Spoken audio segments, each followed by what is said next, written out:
వాగ్వాదని శ్యామల, వాగీశ్వరి శ్యామల అంగాలకు ఉపాంగాలు ఉంటాయి. ఈ ఉపాంగాలకు అధిష్టాత్రి వాగ్వాదిని, విద్యాస్వరూపిణి, సరస్వతీ స్వరూపిణి.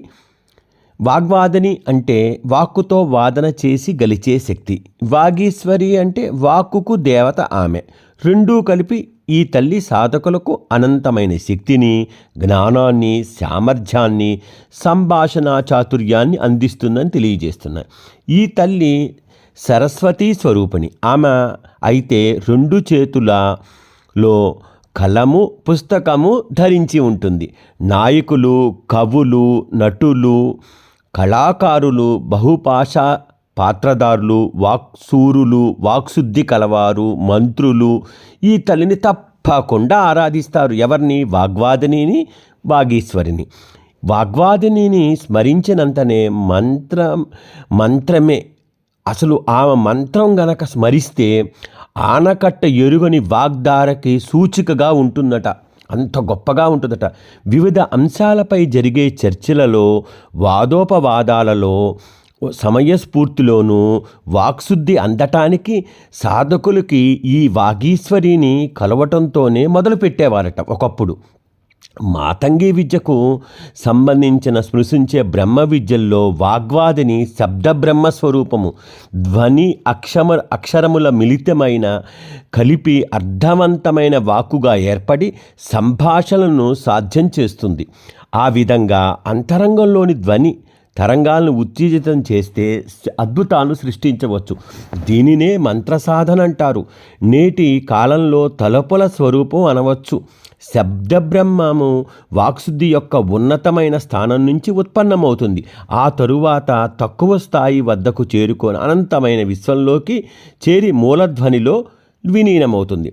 శబ్దబ్రహ్మ విద్యలలో చెప్పదగ్గ వారు ఎవరయ్యా అంటే శ్రీ హనుమంతుడు, ఆంజనేయుడు. అంత గొప్ప ఆయన లేడు. శబ్దబ్రహ్మ విద్యల్లో ఆయన మించిన వాడు లేరు.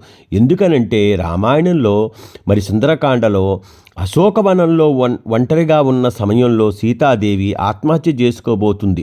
ఆమెను తన మాటలతో స్వాంతన చేకూర్చి ఆమెను రక్షించాడు. ఆ తల్లి క్షేమ సమాచారాన్ని శ్రీరామచంద్రమూర్తికి అందించి ఆయన్ని కూడా నిస్పృహ నుంచి ఉత్తేజితుణ్ణి చేశాడు. అందుకనే శబ్దానికి ఉన్న శక్తి అపారం.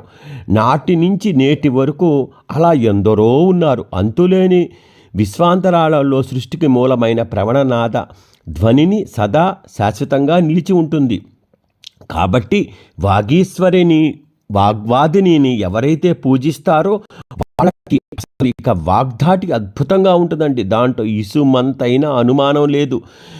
ఆమె మంత్రాన్ని ఎవరైతే స్మరిస్తారో ఆనకట్ట ఎరుగని వాగ్ధారగా వస్తుందంటే వాక్కు.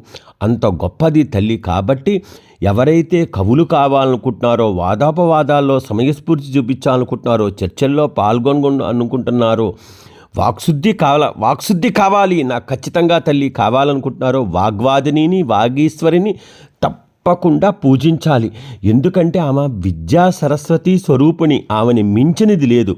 కాబట్టి ఆమె శబ్దబ్రహ్మ స్వరూపంగా ఉంది. కాబట్టి ఆ వాగ్వాదిని కనుక మనం పూజిస్తే వాక్కుతో వాదన చేసి గెలిచే శక్తి ఖచ్చితంగా వస్తుంది. అంతేకాకుండా వాగీశ్వరుని పూజిస్తే వాక్కుకు ఆమె దేవత కాబట్టి ఆమె మన దగ్గరే ఉండి మనం ఎలా మాట్లాడాలో, ఎంత సమయస్ఫూర్తిగా ఎంత చక్కగా మాట్లాడాలో ఆమె ఆ వాక్కుతో ఆమె మనల్ని ఖచ్చితంగా అనుగ్రహిస్తుంది. స్వస్తి.